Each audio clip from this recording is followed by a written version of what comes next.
The distress call. The vast emptiness of space stretched endlessly before Commander Sarah Chen as she stood on the observation deck of the UES Vanguard. Stars gleamed like distant diamonds against the black canvas of the universe. After 15 years in Earth's unified Space Force, she had learned to find peace in this silence. The hum of the ship's engines created a steady rhythm that had become as familiar as her own heartbeat. "Commander, we're picking up something unusual," Lieutenant Marcus Webb called from the communication station. His voice carried a hint of excitement that broke through the routine monotony of their patrol. Sarah turned, her boots clicking against the metallic floor as she approached the main console. "Define unusual, Lieutenant." Marcus's fingers danced across the holographic interface, bringing up wavelength patterns that pulsed with an otherworldly rhythm. "It's a signal, ma'am. But it's not using any known human frequencies or encoding methods. The computer's having trouble making sense of it." The bridge crew gathered around as the mysterious transmission played through the speakers. At first, it sounded like static mixed with musical tones. Then, gradually, the ship's AI began to decipher patterns within the chaos. "Commander," spoke AIA, the ship's artificial intelligence, "I believe this is a distress signal. The mathematical patterns suggest deliberate communication from a non-human source." Sarah's heart rate quickened. First contact. Every officer in the fleet had trained for this moment, but few believed it would actually happen. "Can you translate it?" "Working on it, Commander. The signal appears to be using universal mathematical constants as a baseline for communication. Give me a moment." The bridge fell silent as AIA processed the alien message. Through the main viewport, the stars continued their eternal dance, unaware of the historic moment unfolding aboard the human vessel. "Translation complete," AIA announced. "Playing now." A voice filled the bridge, neither male nor female, speaking in oddly accented but understandable English. "To any who can hear this message, we are the ethereals of the Harmony Collective. Our worlds face annihilation. The devourers have come. They consume all in their path. We are beings of peace. We have no weapons. Please, if anyone receives this, we need help. Coordinates follow." The message repeated, each iteration carrying the weight of desperation. Sarah exchanged glances with her crew. Their faces reflected the same mix of awe and determination she felt. "Navigation. Plot those coordinates," Sarah ordered. "Communications. Open a secure channel to Earth Command. They need to hear this immediately." Within hours, the highest levels of Earth's government and military were engaged in heated debate. The virtual conference room buzzed with voices as leaders from every continent weighed the risks and responsibilities of humanity's first interstellar intervention. General Robert Pike, head of Earth Defense Forces, stood at the center of the holographic display. His weathered face showed the burden of command. "We know nothing about these ethereals or their enemies. This could be a trap, or it could be exactly what it appears," countered Dr. Amara Okafor, Earth's leading xenobiologist. "A peaceful species facing extinction. Can we stand by and do nothing?" President Elena Rodriguez listened to both sides before speaking. "We've spent generations wondering if we're alone in the universe. Now we know we're not. What we do next will define humanity's place among the stars." Admiral James Mitchell, commander of the Space Fleet, pulled up tactical displays. "Our ships are ready. We've trained for combat in space, though we've never faced an alien threat. But our people are the products of Earth, a world that other species might consider hostile. High gravity, predators, natural disasters. We've survived them all."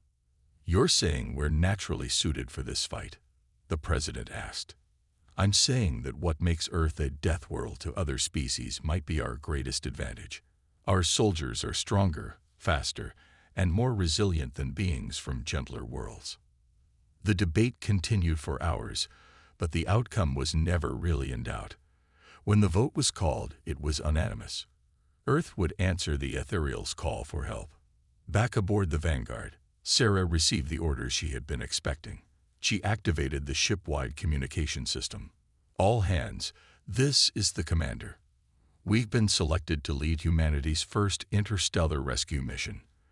I won't lie to you. We don't know what we'll find. But somewhere out there, peaceful beings are dying, and we have the power to help them. She paused, looking at the eager faces of her crew. We carry more than weapons into this fight. We carry humanity's values. We fight for those who cannot fight for themselves. Prepare for jump. We leave in 1 hour. The UES Vanguard was joined by 4 sister ships: the Resilience, the Thunderbolt, the Guardian, and the Defiant. Together, they formed Battle Group Alpha, humanity's first interstellar war fleet. Each ship bristled with railguns, plasma cannons, and fighter bays filled with sleek combat craft. In the fleet's medical bays, doctors prepared for alien physiology based on the limited data from the Ethereal's transmission. Marine units studied deployment strategies for planets with different gravity and atmospheric conditions. Engineers fine-tuned weapon systems that had never been tested in real combat. Lieutenant Webb approached Sarah as she reviewed the final preparations. "Commander, the crew's morale is high, but there's some nervousness. We're about to fight aliens to save other aliens. It's not exactly what we trained for." Sarah nodded, understanding their concerns. "Fear is natural, Marcus, but we're not just fighting for the Ethereals. We're fighting for the principle that the strong should protect the weak. That's a very human idea. And if these devourers are as powerful as the message suggests, then they'll learn why Earth earned its reputation as a death world." Sarah replied with quiet confidence. The jump engines powered up, creating a low vibration that ran through the ship's hull. Sarah took her command chair, feeling the weight of history on her shoulders. "All ships, this is Vanguard. Prepare for jump on my mark." The 5 battleships aligned their trajectories, their engines glowing with barely contained power. This was humanity's moment, the first step into a larger universe, not as conquerors or explorers, but as protectors. Jump in 3, 2, 1, mark. Space folded around them as the human fleet leaped across the vast distances between stars. In an instant, they were gone, leaving only the faint afterglow of their departure. The die was cast. Humanity's first interstellar war had begun. As they traveled through the strange dimension of jump space, Sarah thought about the message that had started it all. Beings of peace, calling for help across the cosmic void. It was fitting, she thought, that humanity's introduction to the galactic community would not be through diplomacy or trade, but through an act of compassion backed by force. The journey gave her time to study everything they knew about their destination. The Ethereal's home system contained 3 inhabited worlds, all under siege. The Devourers had already taken 1 planet, and the remaining 2 were struggling to evacuate their populations to hastily constructed space habitats. The Ethereals themselves appeared to be energy-based beings, their forms shifting between solid and ethereal states. Their technology focused on harmony with their environment, on creation rather than destruction. They had achieved spaceflight through methods completely different from humanity's brute force approach. The Devourers, by contrast, were a mystery wrapped in horror. The images sent by the Ethereals showed massive biomechanical ships that literally consumed planets, breaking them down for resources while enslaving or destroying any life they encountered. They were like locusts on a galactic scale, moving from system to system in an endless cycle of consumption. "Commander, we're approaching the target system," reported Navigation Officer Kim Park. "Exiting jump space in 5 minutes." Sarah stood, feeling the subtle shift in the ship's vibrations. "All hands, battle stations. We don't know what we'll find on the other side, but we go in ready for anything." The bridge lights dimmed to combat illumination.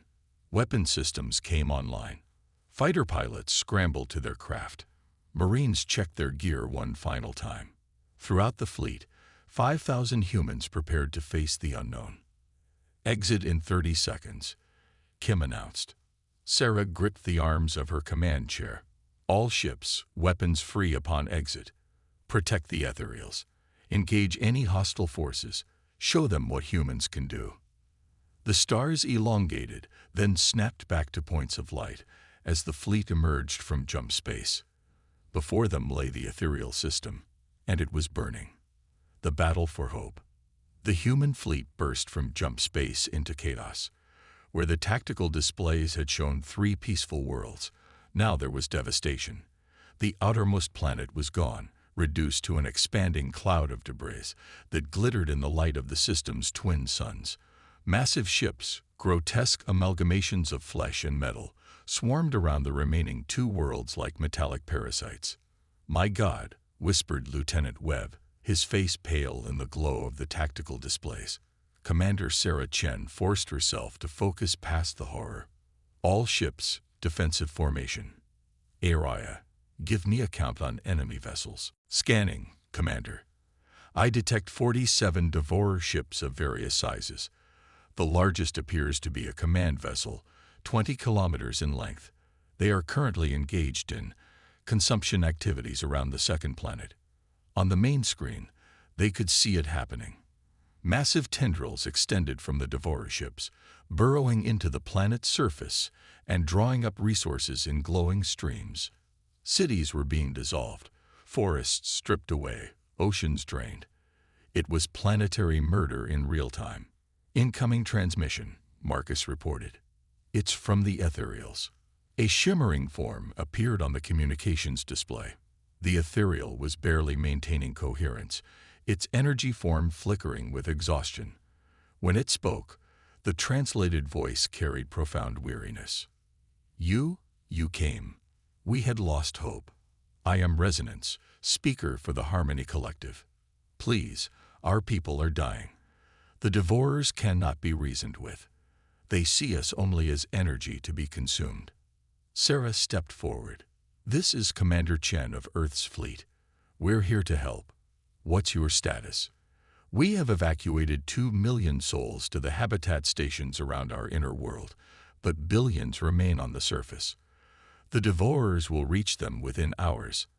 Our shield harmonics can barely." The transmission cut off as explosions rocked the ethereal habitat. Several Devourer ships had broken off from the main swarm, heading directly for the human fleet. "Incoming vessels," reported Tactical Officer Lisa Petrov. "They're scanning us." Sarah made a split-second decision. "All ships, engage at will. Launch fighters. Show them what happens when they prey on the defenseless." The space between the 2 forces erupted in violence. Human rail guns spoke first, hypersonic projectiles crossing the void in seconds.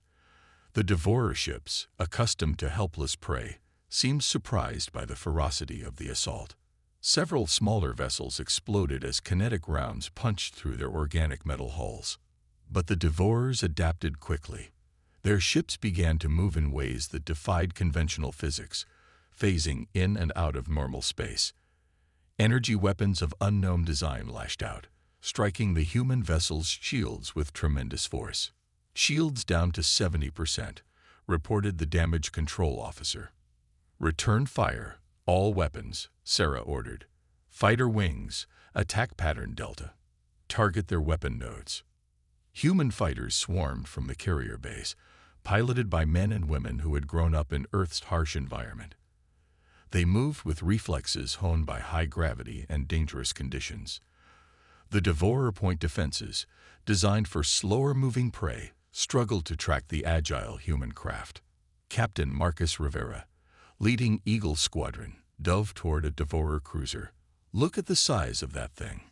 Must be compensating for something." His wingmate, Lieutenant Jana Kowalski, laughed despite the danger. "Less talk, more shooting. Eagle lead. I've got your 6.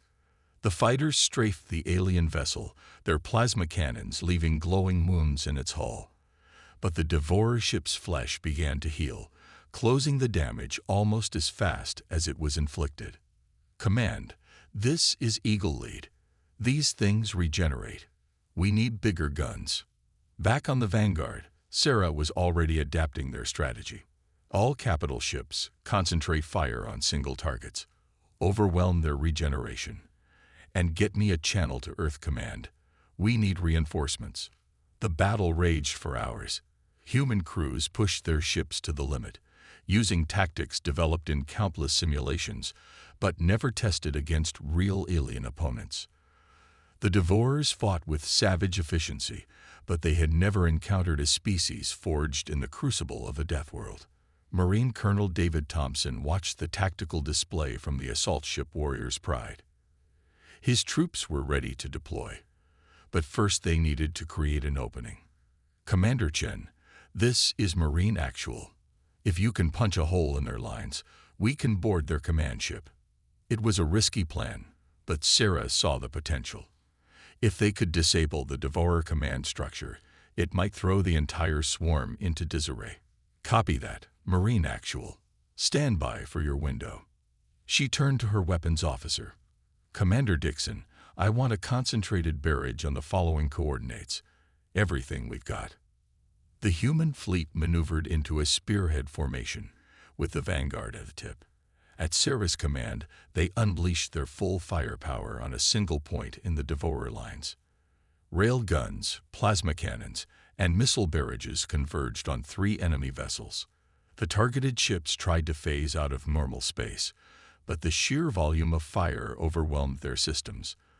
They exploded in sequence, creating a temporary gap in the Devourer formation. Marine Actual, you are clear to proceed. Good hunting. The assault ships surged forward, carrying humanity's finest warriors toward the monstrous Devourer command vessel. As they approached, point defense fire lit up space around them, but the pilots flew with skill born of desperation and determination. Inside the lead assault ship, Colonel Thompson addressed his troops. Listen up, Marines. We're about to make history as the first humans to board an alien vessel in combat. These things feed on peaceful worlds. They've never faced anything like us. Let's show them why humans are the apex predators of our world. The Marines, encased in power armor that enhanced their already formidable strength, checked their weapons one final time. They carried rail rifles, plasma shotguns, and enough explosives to crack a small moon. The assault ships latched onto the Devourer command vessel like remoras on a shark. Cutting lasers carved through the organic metal hull, creating entry points. The Marines poured through, finding themselves in corridors that pulsed with sickly light. Move out, stay in formation, Thompson ordered. Watch for. His warning was cut short as the ship's defense systems activated. Creatures that were part flesh, part machine emerged from the walls themselves. They moved with unnatural speed, razor-sharp appendages slashing at the human invaders. But the Marines had trained for this. Earth's gravity had made them strong. Earth's predators had made them quick. Earth's history had made them fierce. They met the Devourer drones with controlled violence, rail rifles punching through alien armor, plasma weapons turning corridors into killing fields. Push forward, Thompson shouted. Intel says their command center is in the core of the ship. Back in space, the battle had reached a turning point. The human fleet, despite being outnumbered, was holding its own. Their weapons might have been less advanced, but they were wielded by beings who had evolved to survive on a world that would kill most other species. Sarah noticed something strange on the tactical display. Araya are the Devourer ships. Retreating. Confirmed, Commander. The enemy vessels are breaking off their attack and moving away from the ethereal worlds. I'm detecting massive energy fluctuations from their command ship. Inside the Devourer command vessel, Colonel Thompson and his Marines had reached their objective. The command center was a nightmare of organic technology, with pulsing nodes that seemed to be part computer, part brain. At its center was something that might have once been alive, but was now integrated into the ship itself. Demo team, set the charges, Thompson ordered. Everyone else, establish a perimeter. As the Marines worked, the ship's consciousness, for lack of a better term, tried to communicate. Images flooded Thompson's mind. Worlds being consumed, species being absorbed, an endless hunger that could never be satisfied. But underneath it all was something else. Fear. For the first time in its existence, the Devourer Collective had encountered something it couldn't simply consume. Charges set, Colonel. 2 minutes to detonation. All units, fall back to the assault ships. Move. The Marines fought their way back through increasingly desperate defenders. The Devourer ship knew death was coming and threw everything it had at the retreating humans, but Earth's warriors had come too far to fail now. They reached the assault ships just as the charges detonated. The explosion ripped through the command ship's core, setting off a chain reaction that spread through its entire mass. As the Marine ships pulled away, the massive Devourer vessel began to tear itself apart. The effect on the remaining Devourer fleet was immediate. Without their command ship to coordinate them, they began to flee in all directions. Some jumped to hyperspace immediately, while others seemed to lose all sense of purpose, drifting aimlessly. All human vessels pressed the attack. Sarah commanded, "Don't let them regroup." But it wasn't necessary. The Devourers were broken. Ships that had terrorized peaceful worlds for generations fled before the humans like scattered leaves before a storm. The battle was over. As the last Devourer ship vanished into hyperspace, a cheer erupted across the human fleet. They had done it. They had faced an alien threat in defense of another species and emerged victorious. Resonance's ethereal form appeared again on the communication screen, but this time the being glowed with vibrant energy. "Humans of Earth, we have no words to express our gratitude. You came to us in our darkest hour. You fought for beings you had never met. You saved billions of lives." Sarah smiled, exhaustion finally catching up with her. "That's what we do. Resonance. It's who we are." "The galaxy will know of this day," Resonance continued. "The day the Deathworlders became the protectors. The Harmony Collective offers Earth friendship, alliance, and our eternal gratitude." In the days that followed, human medical teams worked alongside ethereal healers to tend to the wounded. Human engineers helped repair damaged habitats. Marine units patrolled the system, ensuring no Devourer stragglers remained. The universe had discovered that humans, for all their reputation as dangerous Deathworlders, were guided by something more powerful than their capacity for violence, their capacity for compassion. As the human fleet prepared to return to Earth, they carried with them more than victory. They carried proof that humanity's place among the stars was not as conquerors, but as guardians. The message would spread throughout the galaxy. When the helpless called for aid, Earth would answer. The age of isolation was over. Humanity had taken its place on the galactic stage, and the universe would never be the same.